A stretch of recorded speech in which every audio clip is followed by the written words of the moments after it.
Dear student, आज हम 10वीं कक्षा के विज्ञान की शुरुआत कर रहे हैं और आज हमारा पहला अध्याय होगा रासायनिक अभिक्रिया एवं रासायनिक समीकरण।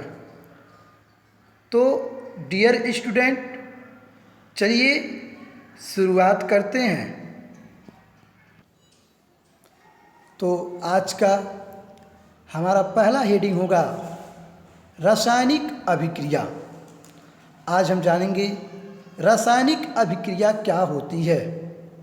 तो डियर स्टूडेंट, रासायनिक अभिक्रिया वह अभिक्रिया होती है, वह विधि होती है, वह प्रक्रम होता है जिसमें दो या दो से अधिक पदार्थ आपस में क्रिया करके एक या एक से अधिक नए पदार्थ नए गुणों के साथ बनाते हैं। जैसे आपको दिखाया गया है कि जब जिंक ऑक्साइड सल्फ्यूरिक अम्ल के साथ क्रिया करता है तो जिंक सल्फेट और जल बनता है। तो बच्चों, आपको समझ में आया होगा रासायनिक अभिक्रिया क्या है। तो एक बार और बोलते हैं, रासायनिक अभिक्रिया वह प्रक्रम है जिसमें दो या दो से अधिक पदार्थ क्रिया करके एक या एक से अधिक नए पदार्थ नए गुणों के साथ बनाते हैं। इस तरह से इस अभिक्रिया को हम क्या कहते हैं? रासायनिक अभिक्रिया। जैसे जिंक ऑक्साइड और सल्फ्यूरिक अम्ल आपस में क्रिया करके जिंक सल्फेट और जल बनाते हैं। जैसा कि आपके स्क्रीन पर दिखाया गया है, जिंक ऑक्साइड का मतलब होता है ZnO प्लस सल्फ्यूरिक अम्ल H2SO4 आपस में क्रिया करते हैं तो जिंक सल्फेट और जल बनता है। जिंक सल्फेट का मतलब ZnSO4 और जल का मतलब हो गया H2। इसी तरह दूसरा एग्जाम्पल है, सोडियम हाइड्रोक्साइड और हाइड्रोक्लोरिक आपस में जब क्रिया करते हैं तो सोडियम क्लोराइड और जल बनाते हैं। तो सोडियम हाइड्रोक्साइड NaOH, हाइड्रोक्लोरिक अम्ल HCl आपस में क्रिया किए, सोडियम क्लोराइड NaCl और साथ में हमारा क्या बन गया? जल बन गया। तो इस तरह से हमने देखा रासायनिक अभिक्रिया क्या है। अब बच्चों, हम आपको बताते हैं इस रासायनिक अभिक्रिया में भाग लेने वाले जो पदार्थ होते हैं, यानी कि जो पदार्थ इनमें भाग लेते हैं, यानी कि जो पदार्थ आपस में क्रिया करते हैं, उन पदार्थों को हम अभिकारक कहते हैं। क्या कहते हैं? अभिकारक कहते हैं। और अभिक्रिया होने के बाद जो नए पदार्थ नए गुणों के साथ बनते हैं उन पदार्थों को उत्पाद कहते हैं। जैसे उपरोक्त अभिक्रिया में ZnO H2SO4 NaOH HCl ये सब अभिकारक हैं और बनने वाले पदार्थ जिंक सल्फेट ZnSO4 H2O जल NaCl सोडियम क्लोराइड ये सब उत्पाद हैं। तो इस तरह से हम बोल सकते हैं, कह सकते हैं, वे पदार्थ जो किसी रासायनिक अभिक्रिया में भाग लेते हैं उन्हें हम क्या बोलते हैं? अभिकारक कहते हैं। और वे पदार्थ जो रासायनिक अभिक्रिया में बनते हैं उन्हें हम क्या कहते हैं? उत्पाद कहते हैं। जैसे आपको एग्जाम्पल बता दिया गया, दिखा दिया गया। ठीक इसी तरह अब हम देखेंगे कि जब कोई भी रासायनिक अभिक्रिया होती है तो उसमें क्या होता है, उसमें होने वाले परिवर्तन क्या होते हैं। तो सबसे पहला, कोई भी रासायनिक अभिक्रिया होगी तो उनमें मुख्य परिवर्तन देखने को मिलते हैं। अवस्था परिवर्तित हो जाती है। अवस्था परिवर्तन का मतलब यदि ठोस है तो द्रव में जा सकता है, द्रव है तो गैस में जा सकता है, गैस है ठोस में जा सकता है। इस तरह से अवस्थाएं परिवर्तन होती रहती हैं। दूसरा, रंग में परिवर्तन हो सकता है, यानी कि उसका जो भी रंग होगा उसमें परिवर्तन होगा, बदलाव होगा। यानी कि अभिक्रिया से पहले उसका रंग कुछ और होगा, अभिक्रिया होने के बाद उसका रंग कुछ और हो जाएगा। गैस निकलता है, गैस निकलता है उसमें से, यानी कि जब अभिक्रिया होती है तो उसमें से गैस भी निकलता है, फिर उसके तापमान में भी परिवर्तन हो सकता है। अब बच्चों हम देखेंगे हमारे दैनिक जीवन में भी कुछ रासायनिक अभिक्रियाएं होती हैं। वह कौन कौन सी रासायनिक अभिक्रियाएं हैं हम इसको देख लेते हैं। तो सबसे पहले हम हर रोज़ भोजन करते हैं, भोजन हमारे शरीर में जाता है और वह पच जाता है। यानी कि भोजन पचता कैसे है, यानी कि हमारे शरीर में भी कुछ रासायनिक क्रियाएं हो रही हैं जिसके कारण वह भोजन पच गया। इस तरह से हम कह सकते हैं हमारे दैनिक जीवन में होने वाली रासायनिक अभिक्रियाओं का एक हिस्सा भोजन का पचना भी है। श्वसन, हर रोज़ हम लोग श्वसन करते हैं। श्वसन के दौरान हम क्या करते हैं? श्वसन के दौरान हमें ऑक्सीजन मिलता है और कार्बन डाइऑक्साइड मुक्त करते हैं। यह भी एक प्रकार की रासायनिक अभिक्रिया है। आप देखे होंगे जब किसी लोहे को किसी नमी वाले जगह पर रख दिया जाता है तो उस लोहे पर एक भूरे रंग की पतली परत चढ़ जाती है। इसका मतलब लोहे पर क्या होता है? जंग लग जाता है। यानी कि लोहे का जो भी ऑक्साइड होता है वह नमी से क्रिया करके वह क्या करता है? उस पर एक जंग बना लेता है। ये भी एक प्रकार का रासायनिक अभिक्रिया है। आपने देखा होगा दही जब बनता है, यानी कि दूध का दही में निर्माण होता है, कैसे होता है? तो उसके भी अंदर एक प्रकार का रासायनिक परिवर्तन होता है और यह परिवर्तन ही रासायनिक अभिक्रिया कहलाती है। तो हमने देखा रासायनिक अभिक्रिया क्या है। अब हम देखते हैं रासायनिक समीकरण क्या होता है। रासायनिक समीकरण क्या होता है?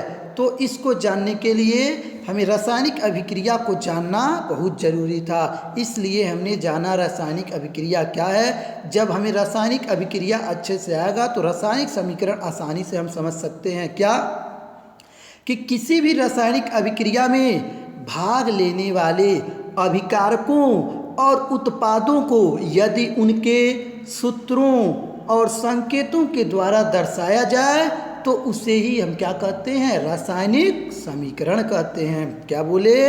हमने बताया कि जब किसी भी रासायनिक अभिक्रिया यानी कि जब कोई रासायनिक अभिक्रिया हो रही हो और उस समय उसमें जो भी अभिकारक हैं, जो भी उत्पाद हैं, यदि वे सब एक सूत्र द्वारा, संकेत द्वारा प्रदर्शित होते हों तो उसी को हम क्या बोलते हैं? रासायनिक समीकरण बोलते हैं। जैसे जिंक और सल्फ्यूरिक अम्ल, जिंक को ले लीजिए और सल्फ्यूरिक अम्ल को ले लीजिए। जब जिंक और सल्फ्यूरिक अम्ल आपस में क्रिया करते हैं तो क्या बनाते हैं? जिंक सल्फेट और हाइड्रोजन गैस मुक्त करते हैं। जैसे हमने देखा जिंक है, जिंक के साथ कौन क्रिया कर रहा है? सल्फ्यूरिक अम्ल। तो क्या बन रहा है? जिंक सल्फेट बन रहा है और हाइड्रोजन गैस बाहर निकल रहा है। अब इसमें अभिकारक कौन है? तो इसमें अभिकारक हमारा जिंक है, सल्फ्यूरिक अम्ल है। उत्पाद कौन है? Zinc sulphate, hydrogen gas. अब इन अभिकारकों और उत्पादों को हम उनके सूत्रों और संकेतों के द्वारा लिखेंगे। तो जिंक का संकेत क्या होता है? Zn होता है। सल्फ्यूरिक अम्ल का फार्मूला क्या होता है? H2SO4 होता है। और क्या बना? Zinc sulphate. जिंक सल्फेट के लिए ZnSO4 और हाइड्रोजन गैस निकल रहा है, यानी कि H2 कर देंगे। तो यह हमारा था रासायनिक अभिक्रिया था। अब कुछ नोट अपने दिमाग में आप लोग रखिएगा कि कोई भी रासायनिक अभिक्रिया जब लिखते हैं तो अभिकारकों और उत्पादों में उनकी भौतिक अवस्था जरूर लिखते हैं। मतलब भौतिक अवस्था में यदि वह लिया गया पदार्थ ठोस है तो यस लिखेंगे, अगर लिया गया पदार्थ द्रव है तो यल लिखते हैं, और लिया गया पदार्थ गैस होता है तो जी लिखते हैं। इसी प्रकार यदि वह जली विलयन है, जल में घुला हुआ विलयन है तो AQ लिखते हैं, और यदि गैस अभिक्रिया के दौरान बाहर निकलती है तो ऊपर के द्वारा तीर से दर्शाते हैं, और यदि कोई अवक्षेप बनता है, नीचे बैठ जाता है तो उसको तीर को नीचे की तरफ कर देते हैं। और किसी भी रासायनिक अभिक्रिया में जो आवश्यक परिस्थितियां होती हैं, जैसे टेम्परेचर लिखना हो, प्रेशर लिखना हो, दाब लिखना हो, ताप लिखना हो, उत्प्रेरक कोई यूज हो रहा है, तो उन सबको अभिक्रिया में तीर के ऊपर लिखते हैं। जैसे हमने आपको उपरोक्त अभिक्रिया में बताया, जिंक क्या होता है, ठोस अवस्था में होता है, तो इसके लिए हमने क्या लिखा, यस लिखा। सल्फ्यूरिक अम्ल जली विलयन है, जल में घुला हुआ विलयन है, तो इसके लिए क्या लिखते हैं, AQ लिखते हैं। इसी तरह जिंक सल्फेट, ये भी जली विलयन है, तो इसके लिए भी हम AQ लिख देंगे। साथ में हाइड्रोजन गैस निकल रही है, तो इसके लिए हम क्या करते हैं, तीर मार देते हैं, तीर ऊपर की ओर लगा देते हैं, जिससे हमें पता चलता है कि हाइड्रोजन गैस यानी कोई गैस निकल रही है। तो यह था रासायनिक अभिक्रिया। अब आगे अगर हम चलें तो अगले पद में हम देखेंगे रासायनिक समीकरण को लिखने की विधि क्या है, रासायनिक समीकरण को लिखा कैसे जाता है। तो देखते हैं, किसी भी रासायनिक समीकरण को लिखना हो तो सबसे पहले आपको उसका अभिकारक पता होना चाहिए, उत्पाद पता होना चाहिए, तभी हम किसी भी रासायनिक समीकरण को लिख सकते हैं। इसमें पहले हम क्या ध्यान देते हैं, सबसे पहला काम हमारा होता है कि अभिकारकों को हमेशा बाईं तरफ लिखना है और उत्पादों को हमेशा दाईं तरफ लिखना है। जो भी अभिकारक लिखते हैं, अगर अभिकारक एक से अधिक हैं तो उन अभिकारकों के बीच में प्लस का चिन्ह लगाते हैं। इसी तरह यदि उत्पादों की भी संख्या एक से अधिक है तो उसमें हम क्या करते हैं, प्लस का चिन्ह लगाते हैं। और अभिकारक का उत्पाद में बदलना, इसको हम कैसे प्रदर्शित करते हैं, तो एक तीर के द्वारा प्रदर्शित करते हैं। अभिकारक और उत्पाद के बीच एक तीर लगाते हैं, या तो बराबर का चिन्ह भी लगा सकते हैं, परंतु तीर का चिन्ह लगाना सबसे बेस्ट माना जाता है। तो यह होता है रासायनिक समीकरण लिखने की विधि। जैसा कि एक एग्जाम्पल हम आपको बता दें, मान लीजिए हमारे पास एक से अधिक अभिकारक मैग्नीशियम है और ऑक्सीजन है, तो मैग्नीशियम और ऑक्सीजन अभिकारक हैं, तो इनको हम बाईं तरफ लिखेंगे। यानी कि क्या करेंगे, पहले मैग्नीशियम को लिखेंगे, फिर प्लस का चिन्ह लगाएंगे, फिर O2 को लिखेंगे।